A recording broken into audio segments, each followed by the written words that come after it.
This podcast is sponsored by TUSC, an open source non-ICO crypto project powered by community. Check them out on the web at tusc.network. That's TUSC.network. The Rob McNealy program is the nexus of cryptocurrency, blockchain technology, and entrepreneurship. Now, welcome to the program. Hey, today, guys, this is Rob McNealy, and I have an awesome guest on the show today. It's someone I've known for a while, and I think it's going to be a fun show. So I want you to listen along. We are talking today with Lenni Uitto. He is the founder of Xelot Films. He is an indie filmmaker, director, producer, and actor. And he is someone I would even call a personal friend and definitely a colleague. And so welcome to the show, Lenni. How are you today, buddy? Thanks. Doing good. Glad to be here. Well, I'm glad that you could take time out of your quarantine to take your time with us. Seems like everybody's got a lot of spare time these days to make content on the internet. Definitely. But so for the people who don't know you yet, give us a little bit of background about you. Tell us about you. A little bit background. I mean, filmmaking, it wasn't my first thing. I'm a software engineer, honestly. So shh, don't tell people that. I'm a little bit of a nerd. There's nothing little about you. I know. I'm like 6'4". I'm a big guy. Like, I got into filmmaking about like 4 years ago, and 4 years.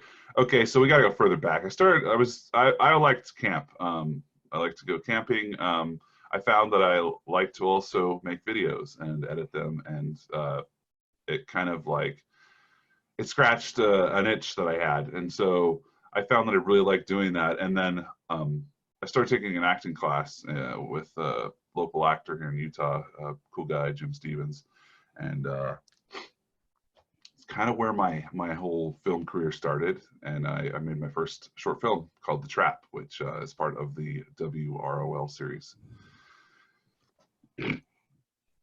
Excuse me. Yeah, so it started out, and that's where I've kind of gone at that trajectory. Started making short films and other film-related things, and I've been doing it for about 4 years.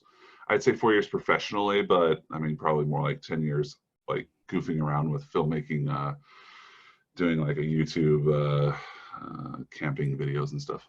But well, you know, everybody's got to start somewhere, right? I always joke around and say that as a grown-up, I went to welding school because I didn't get a chance to learn shop class when I was a kid. And like as an adult, I'm like, I want to learn something new. And I just had this interest, and it just kind of, like, I took a little welding class, started goofing around with a welder, and I'm like, really want to learn welding because I'm really getting passionate about making art and metal art and being able to make stuff. And then next thing you know, I'm like in a full blown, not acting, but welding program. So I understand, like, it's interesting seeing a lot of people that are older, like my age and your age, that are trying new things. And just following their passion and kind of finding things that help them express their creativity. And I think that's kind of an important thing. Yeah, for me, I mean, I'm the kind of guy that I like to get stuff done. So, I mean, I like trying new things. Like if I got to fix my car, like I'm happy to go and learn how to do it. So like learning something new is kind of fun for me and not expecting others to do it for me, I guess. So that's kind of where I like to do a lot more than just, I don't just direct a film or act in a film. I'll end up editing as well, and doing the other parts of the filmmaking because it's a huge process. There's a lot involved when you actually start to look at it. But I'm open, is what I mean. Well, and my limited exposure to working around, making videos and things like that is you don't realize there's the artistic piece, right? The whole warm and fuzzy artiste kind of nonsense that goes along with it, right? That you always hear the stereotype of actors are always into this spacey artistic zone. But all right, maybe not, but that's my outside view of it. But what you've really found, there's a ton of technical stuff that goes into it too. That is just like, you need to know how to assemble this piece of equipment. You need to know how to work this piece of software. Tell me a little bit about that. What are all the pieces you've had to learn about to get where you are right now? That you go so in depth with with that. I mean, the camera department, you know, there's so much to learn about technically how to use the camera, as well as like artistically how to convey a message with movement and with different lenses, and like there's a huge depth to that you can explain about cameras.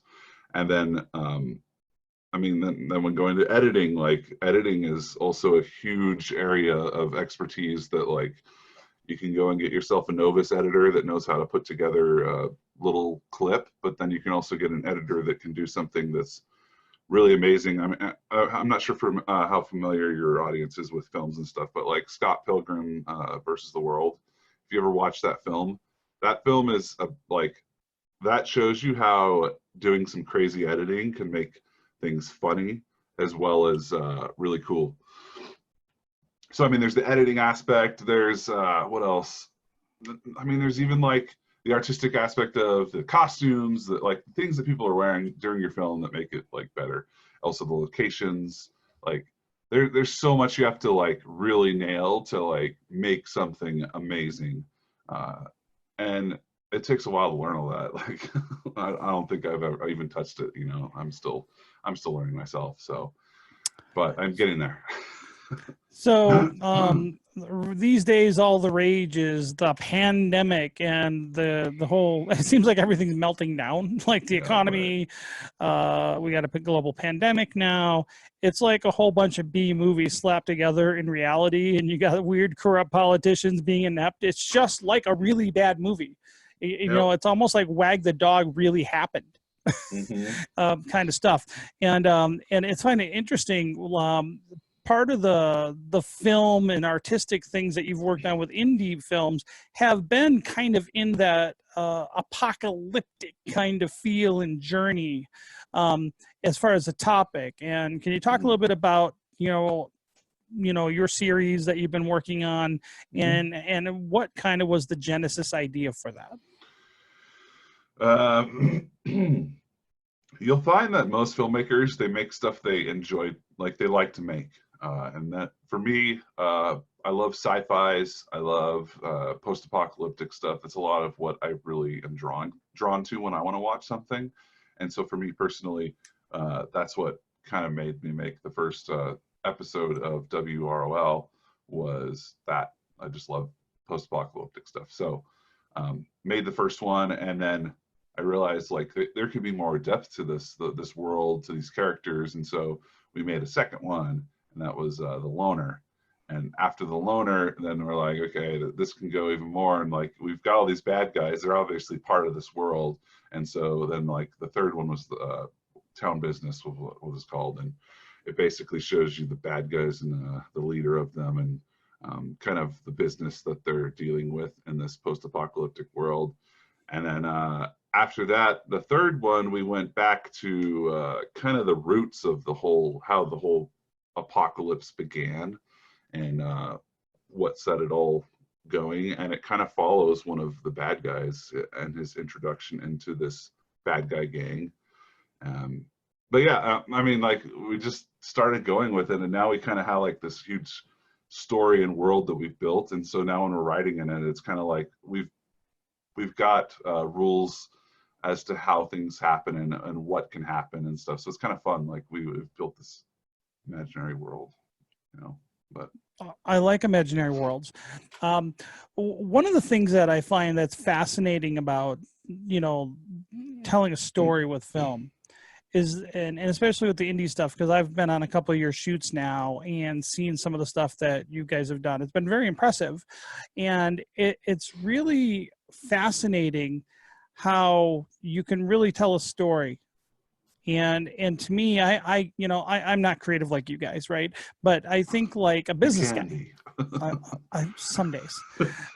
My wife says I'm full of shit. I don't know if that counts.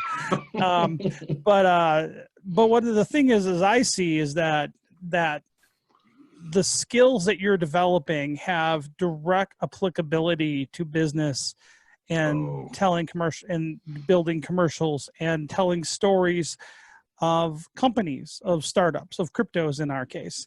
And you've been working on some of the first stuff for TUSC. And so we plan as a project, we want to use basically the indie media, medium to go through and tell our story in funny and humorous ways.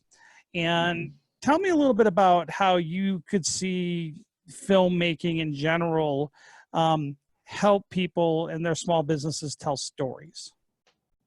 Well, I mean, if you go back to this is called film business, and film business succeeds not only with just film. And so there's a huge business aspect to it all, and knowing how to market, get your story across.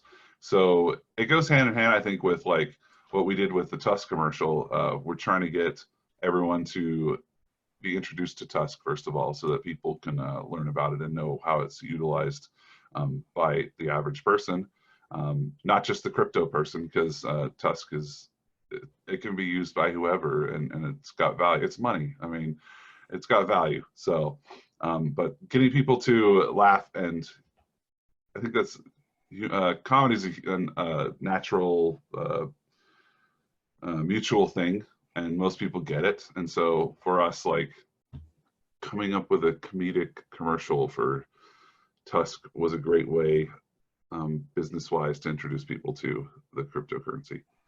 I think it makes a good point. It's like a relatable, like everybody uses money for something, even if they, even digital. I mean, you look at, most people already are used to the concept of digital money with like credit cards and debit cards and other payment systems like PayPal and Venmo and things like that. And to me, most people don't care how it works under the hood. It's just being able to use it and transfer value electronically. I mean, that's all crypto is. It's just another way to transfer value. Right. But I think one of the things that I really like about what you guys are doing with Xelot and how we're working together going forward on these, new kind of commercials is I think it's important that people understand that if you're going to get mass adoption with crypto or with any business, let's just say, I mean, it doesn't have to be crypto, but it's something that I'm familiar with, is that you got to be able to make your system, your product, your project relatable to the everyday person. And I think, and you got to make it interesting. If you just get up there and say, yeah, we're a blockchain and there's digits and, Merkle trees and SHA-2, people don't care. People won't sit there listening to that. People don't care. People don't want to know. People just don't care. It's just not relatable. It's like, okay, whatever. People don't understand that there's this whole thing called SWIFT, and that's how banks move money around in the real world. People don't care. They don't want to know. It's just not interesting. And the problem is, I think a lot of people, especially tech guys, and you get this, and I'm kind of a tech guy, is that a lot of people, they go through, and tech guys are really into the tech, right? But I think sometimes they forget that most people don't care about the tech. They just want their stuff to work. And so we get hung up on the thing that we like. And I always say, you gotta meet people on their level. And I think with making things funny, people can relate to funny stuff. People have a harder time, I think, at least when you're dealing with the masses, have a harder time trying to get excited about the technical stuff. It's like, I don't know, trying to get them, people that are really into like anything, sports or automobile racing or whatever. You pick someone who's got a real passion about those things. And if they're talking to other people that are also passionate about those things, it makes absolute sense on how they focus on that one topic. But when you're talking to people that don't care about sports or don't care about automobile racing, you got to figure out another way to reach them. And I think that indie media, and I think film specifically, is a great way to do that. That's honestly what you're trying to do with a film is relate with your audience, get them to find it important, and that's what you do with that medium as well. Try and get your audience to relate to it, and so getting into film. How did you get your start? So you said you started to get into this about 10 years ago, and you started working professionally, making money 4 years ago. So 10 years ago, I was playing with a cell phone when I went camping, and then put together a little YouTube video from it. And then I think I moved to like a GoPro after that. And then from the GoPro, what would I do? I was using like a Canon RX. What was it? It was like a little camcorder, you know, the one with a flip out screen.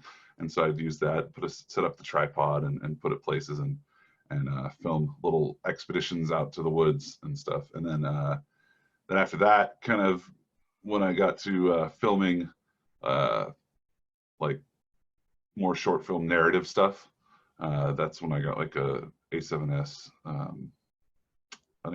II Sony, which is a nice DSLR.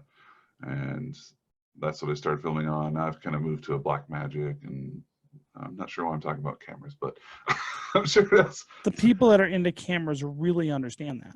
Totally, yeah. So I mean, like, 10 years ago started just like, I would say 4 years ago is when I really got serious about it. I started like looking up how to do filmmaking, like all the different theory and stuff behind it. Just that's a closer. So say someone listening here had an interest in film. Do they need to go to film school? No. Did you go to film school? How do you get started? I mean, if say like I just have an interest, what do I need to do? Where do I start? Well, if you've got the drive, then understand that you're able to do it all. Now, do you have the time to do it all? That's really what it comes down to, because it's a lot of self-learning. So I would watch a lot of videos on YouTube with there's a YouTube channel called Film Riot, but there's also a lot of other good channels out there that teach filmmaking. And so I started with that stuff. And Film Riot's cool because they goof around, they have fun while they're teaching stuff, so you learn and you laugh at the same time. So I really like their content. So yeah, I don't think you need school. School definitely gets you connections, but you can make connections through other means. And so I made connections through acting class, meeting actors, and then making films. And then like some people knew other people, like, and then like if you kind of just really dive straight into it, you start to create, like, you start making friendships and meeting people just all around you, because everyone interacts in the film community here. And so as soon as you dive in, you can start meeting people who you can work with and collaborate with. So one of the things that I really liked when I started kind of, dipping my toe into the community, right, is that there's so many people that are really supportive and just want to help out and Definitely. really just help support the projects, sometimes for cheap, sometimes for free. Mm-hmm. But that's what's interesting, is that there's a whole community of people that are really passionate about helping other people succeed and learn. And there was a lot of collaboration. And so far, that's been real exciting for me. Right. No, that's, there's tons of people that just, they want to learn. They want to make something. You just have to meet them, and once you meet them, then you guys can start working on stuff, and that's kind of what I've been doing. So long term, what would you say your professional filmmaking kind of goals are? Long term, I mean, I want to make a feature film. That's kind of that's a main goal that I've got right now. When I do it, I want to do it well, though. That's kind of my main motto, is I got to do it well, because if I just do something and it's, kind of crappy, I'm not going to be satisfied with that. And I don't think it'll represent truly what I can do with it and the people that work with me can do with it. So long term, I'd like to make feature films. Right now I'm doing short film, like episodic stuff, because that's what I can afford to do, because filmmaking is expensive. It's kind of like owning a boat. You just keep got an upgrade. It's kind of like guns too, right? You just got to keep upgrading those things. It's expensive, and that's one of the things, that the equipment is pretty expensive. That's another question, I guess. What would be a good budget? Say you wanted to make a short film. How cheap and what's a realistic expense? Like, are we talking everyone's getting paid, or are we talking it's a passion project? because passion project. If I want to just make my own film and it's a passion project, how much could it cost? Like a short indie kind of thing. so Bug Out was probably the more expensive, but it was a few grand. But then you could go to like what we shot not too long ago, which was second episode of Airborne, and we had like you, me, Musa, like 4 or 5, like what was it, 3 people? Yeah. No, 3, 4 people. It's 4 people, and we shot that with 0 budget. I mean, it was just food. Food was really the budget. People got fed who participated. So, I mean, it just depends on what you can get, what people are capable of, and what people are passionate about. If you've got passionate people, I think you can do a film, an amazing film, for a very small amount of money, as long as they're happy with what they're doing, you know. So do you think the technology has come a long way though? So for instance, you know, I've seen things that are like shot on an iPhone now that like, wow, that's pretty impressive stuff. So technologically, it seems that the editing software and some of the hardware that is pretty affordable seems to be offering really almost, you know, cinema level quality in some instances. What would you say to that? I think that there's always a place for a professional camera. And I say that because like iPhones, where they're at right now, they don't do the same stuff that, you know, professional lenses and stuff where you've got like the bokeh, where you got the blurry background up here and stuff. I'm pretty sure this isn't that blurry. It's still somewhat in focus on mine, but most cameras, they don't allow you to do artistic stuff when they're, I mean, like your iPhone, like it can take some artistic photos, but I feel like it can't do the shallow depth of field that a professional camera can. And so, and then also like colors, like the really professional cameras that cost $20,000 to a little bit more, you're getting a lot more color in the data that is picked up by it. And so you can kind of capitalize on that. It's like if you take a picture of the sunset, you're like, it doesn't look the same when I can see it. Like the camera can only get so much of those colors that are in that sunset. And when you get a better camera, it starts picking up more and more of it. So it just kind of, it also costs a lot more. Always the problem. Yeah. I mean, you can rent them though. So if you wanted to rent a really expensive camera, it's like $300-400 per day. But. So you can then figure out a budget if you want that level and move to that next. So what would say you want to break into the business and you want to do a film? The one thing I don't know, how do you get distribution? What are the strategies to get distribution in an indie film? Oh man, that's complicated. That's kind of where I'm at. Like, I think when I make my first feature film, I'm gonna really start looking at distribution. There's obviously distribution through Amazon Prime, which you can do yourself, doesn't cost you anything. It literally is just filling out some forms and then it gets sent to Amazon Prime. YouTube is another medium that you can put stuff on there, and you can create an audience through that, through people that find it. It's really finding it. I mean, distribution is a way to reach your audience, and most filmmakers, they make something and they don't know how to show it to people. Like they don't know how to reach their audience. So they make something and then it kind of dies in the water unless they can find distribution. And so it really comes down to how much of the filmmaking process you can do. If you know how to market, you can get your stuff to people a little better than someone who has no idea how to market. I mean, it's a business. So, but distribution, like there's also things like Sundance, if you can get to Sundance, which is a complicated thing. But if you can get to Sundance, that's where people usually sell their feature films. That's usually where people make a little bit of money.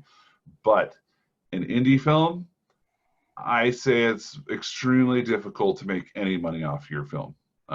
Not until you're in Hollywood are you actually making money that, like, you know, is in excess. Like it feels like when you're in indie film, you make money, but it pays back exactly what you put into the film, kind of thing. So it's like you didn't really make money. Instead, you're just kind of breaking even. So. And that's where, hopefully that you start getting side hustles and start doing things like commercials, and where you get paid, Yeah. where, that's maybe not as fun, but Right.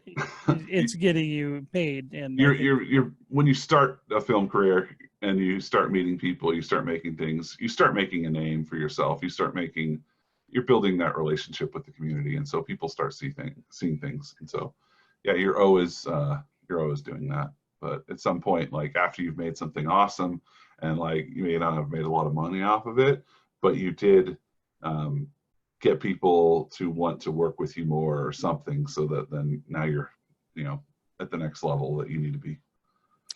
so one of the things that, I've heard a lot is, how do you start? Like, do you, you want to be an actor, or you want to be a director? You don't want to go to film school. Like, literally, where do I start? I say I live in Ohio, but I don't want to move to Hollywood. What can I do if I live in, well, I don't want to live in Ohio, but let's just say I lived in Ohio and I wanted to make films. Where would I start? Where would I meet other actors or people that are in this space? So, well, do you got friends who are actors? Well, let's pretend I don't. You don't. So you're literally just a person. Newbie. In the woods. I mean, I like to say, like, you should reach out to your friends when you're just starting, because like their level of acting is probably the same level of your filmmaking. So like meet at that same level and make something. It might be crap, but you guys learn something in the process. And then the next one you do, make it better. And stepping stones, that's really what it is. And so like, and if you want to meet people who act, then there's Facebook groups Utah has Facebook groups. That's kind of how I got involved with a lot of other people who I didn't know. And then also I was taking an acting class, and I had to find that acting class. How did I find it? Facebook group. So, I mean, there's so many social media methods to connect with people nowadays that it's kind of amazing that you can just find stuff at your computer. It's nice. Yeah, I think, even like background acting, sometimes there's a background acting group. That's kind of where I started, and eventually I met you a few years ago doing an acting class. And so, go online and see if you can find an acting class in town there. And at least, from what I've seen, there's acting classes in every state. That seems like they're pretty common where people have an interest. It's interesting because there's a lot of cool stuff happening out there. And I think, as technology gets more decentralized, and the technology is just getting better. I mean, let's just be honest. Something that would have been 10 years ago, $100,000 camera is now like $5,000. And so you can get some amazing quality stuff if you want to buy your own cameras and stuff really, really cheap now. And the software, some of the best software out there is even cheap or free as well, for editing and things like that. So, but I'm learning, and, it's funny because I'm getting the bug to make stuff in film now that I've been kind of working around it a little more. And I'm like, oh, I kind of think I dig this. And so I can see that is, going to cost me money. That's what I think. It's just going to cost me money. But I take my hobbies very seriously. Definitely. So Lenni, where can people find out more about you? Well, there's a YouTube channel. I mean, you want to find out me or find out about Xelot Film and the stuff I'm making? Like, how about both? I've got an Instagram. That's a great place to start. I post a lot of like projects I'm working on, pictures from them. I keep that interesting. And then there's Xelot Film on YouTube. So if you look up XELOT Film on YouTube, you'll find a link to all the videos and stuff I've been making. Can you show a teaser of WROL? Can I give you that? And then you can play it during this video. I will link it. I will post it on the page. Post it on the page. Okay, cool. I'll embed it. Absolutely. Awesome. Wonderful. Well, Lenni, thank you so much for your time. And sir, you have a wonderful night. Hey, you too. And everyone else who watched and hung out for this little podcast. Thanks, guys. Whatever it is. Whatever it is. This little chat. Yeah. All right, Lenni, you have a great one. Yeah, you too.